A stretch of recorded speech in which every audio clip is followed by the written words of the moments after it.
Hello नमस्कार दोस्तों, स्वागत करती हूँ आप सभी का हमारे यूट्यूब चैनल एजुकेशन पटरी पर।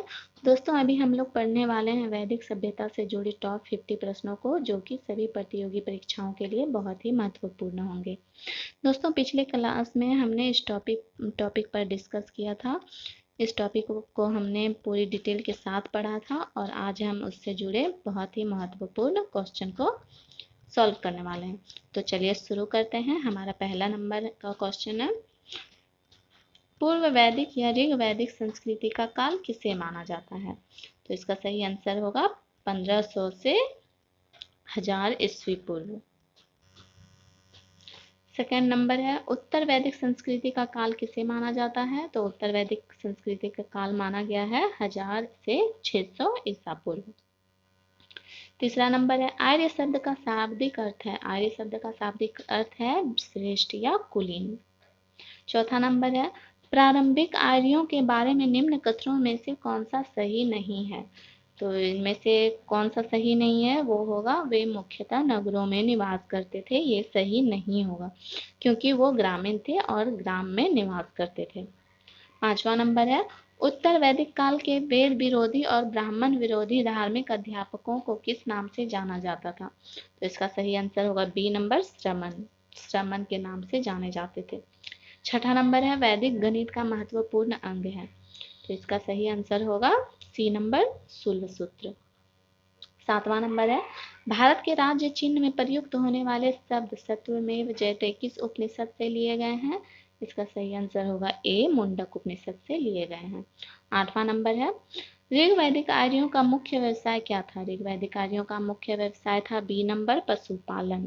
नेक्स्ट, भारतीय संगीत का आदि ग्रंथ कहा जाता है? किसे कहा जाता है भारतीय संगीत का आदि ग्रंथ? इसका सही आंसर होगा डी नंबर, सामवेद। 10वां नंबर है, प्रथम विधि निर्माता कौन है? प्रथम विधि निर्माता मनु है। ए नंबर इसका सही आंसर होगा। 11वां नंबर है, कृष्ण भक्ति का प्रथम और प्रधान ग्रंथ है। तो इसका सही आंसर होगा श्रीमद् भागवत गीता। बी नंबर सही आंसर होगा। 12वां नंबर है, ऋग्वेद में संपत्ति का प्रमुख रूप क्या है? ऋग्वेद में संपत्ति का प्रमुख रूप है गोधन। गोधन को संपत्ति का प्रमुख रूप कहा गया है। 13वां नंबर है, पुराणों की संख्या कितनी है? पुराणों की संख्या है 18। 14वां नंबर, वैदिक धर्म का मुख्य लक्षण इनमें से किसकी उपासना था?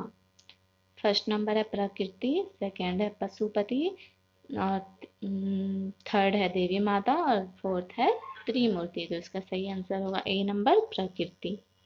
नेक्स्ट, 15वां नंबर है, किस देवता के लिए ऋग्वेद में पुरंदर शब्द का प्रयोग हुआ है? तो इसका सही आंसर होगा ए नंबर, इंद्र। इंद्र को पुरंदर भी कहा गया है।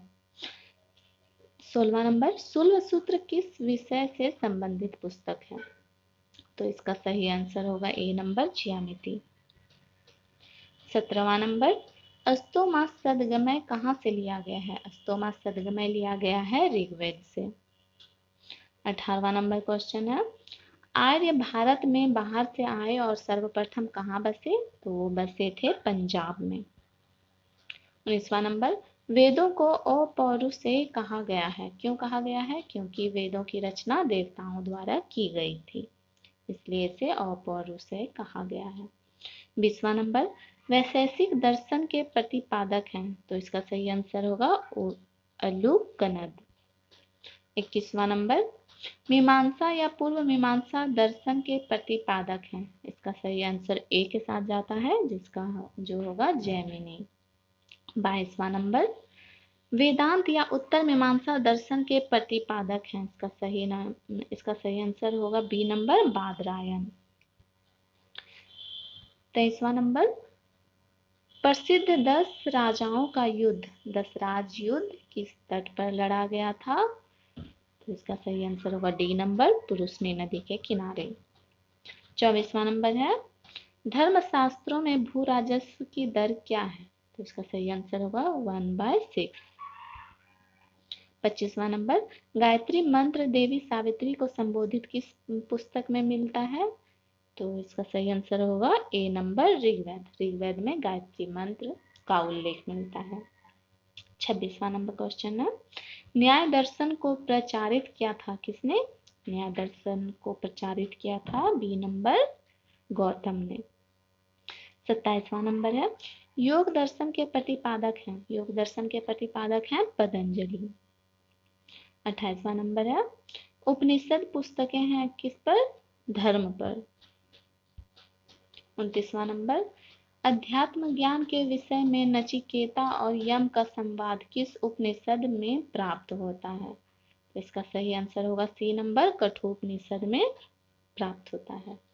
30वां नंबर है, वैदिक नदी कुबा काबुल का स्थान कहाँ निर्धारित होना चाहिए? 4 ऑप्शन दिए गए हैं, जिसमें से पहला है अफगानिस्तान, दूसरा है चीनी तुर्किस्तान, तीसरा है कश्मीर में और चौथा है पंजाब में। तो इसका सही आंसर होगा अफगानिस्तान में। 31वां नंबर है, चरक संहिता नामक पुस्तक किस विषय से संबंधित है? तो इसका सही आंसर होगा सी नंबर, चिकित्सा। 32वां नंबर, यज्ञ संबंधी विधि विधानों का पता चलता है किस वेद में पता चलता है यज्ञ संबंधी विधि विधानों का? इसका सही आंसर होगा डी नंबर, यजुर्वेद में। 33वां नंबर है, वैदिक युग में प्रचलित लोकप्रिय शासन प्रणाली थी? तो ये होगा गणतंत्र। 34वां नंबर प्रश्न है, सबसे प्राचीन वेद कौन सा है? सबसे प्राचीन वेद है, हम सभी जानते हैं, ऋग्वेद। 35वां नंबर प्रश्न है, सांख्य योग न्याय वैशेषिक मीमांसा एवं वेदांत इन 6 भिन्न भारतीय दर्शनों की स्पष्ट रूप से अभिव्यक्ति हुई है? किस युग में अभिव्यक्ति हुई है इन 6 भारतीय दर्शनों की? इसका सही आंसर होगा वैदिक युग में। वैदिक युग में इन 6 भारतीय दर्शनों की अभिव्यक्ति हुई है।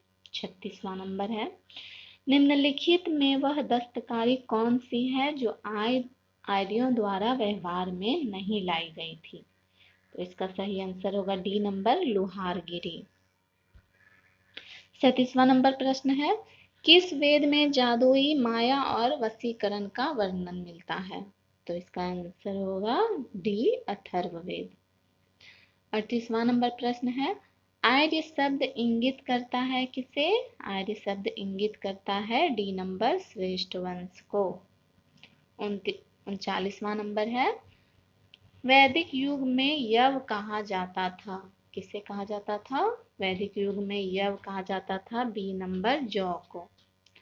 व्रीहि शब्द किसके लिए प्रयुक्त हुआ है? व्रीहि किसे कहते थे? व्रीहि कहते थे चावल को। ए नंबर इसका सही आंसर होगा। 41वां नंबर क्वेश्चन है, प्राचीनतम व्याकरण अष्टाध्यायी के रचनाकार हैं? तो इसका सही आंसर जाता है डी नंबर, पाणिनि के साथ। 42वां नंबर प्रश्न है, निम्न में से कौन सी स्मृति प्राचीनतम है? तो ये हम सभी जानते हैं कि प्राचीनतम स्मृति है मनुस्मृति।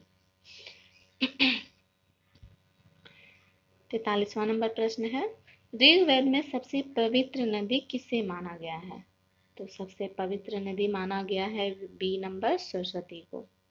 44वां नंबर प्रश्न है, वैदिक समाज की आधारभूत इकाई थी, क्या थी? वो थी कुल और कुटुंब। 45वां नंबर क्वेश्चन है, वैदिक काल से संबंधित मृद भांड संस्कृति है, क्या है? ए नंबर होगा इसका सही आंसर, गेरुवर्णी मृद भांड संस्कृति। 46वां नंबर प्रश्न है, उत्तर वैदिक काल से संबंधित मृद भांड संस्कृति है? तो इसका भी सही आंसर होगा बी नंबर, चित्रित धूसर मृद भांड संस्कृति। 47वां नंबर प्रश्न है, प्राचीनतम विवाह संस्कार का वर्णन करने वाला विवाह सूक्त किसमें पाया जाता है? तो इसका सही आंसर होगा ए, ऋग्वेद में। 48वां नंबर प्रश्न है, ऋग्वेद में अधन्यवध योग्य नहीं शब्द का प्रयोग किसके लिए किया गया है? तो इसका सही आंसर होगा गाय के लिए। 39वां नंबर है, रीत प्राकृतिक संतुलन स्थापित करने के कारण किस वैदिक देवता को ऋतस्य गोप कहा गया है? तो इसका सही आंसर होगा बी, वरुण को। लास्ट क्वेश्चन है, निम्नलिखित में से कौन मूलतः जल या समुद्र का देवता था? तो इसका भी आंसर होगा सी नंबर, वरुण। दोस्तों, अगर आपको हमारा ये वीडियो अच्छा लगा हो तो हमारे चैनल को लाइक और सब्सक्राइब जरूर कर दें। Thank you.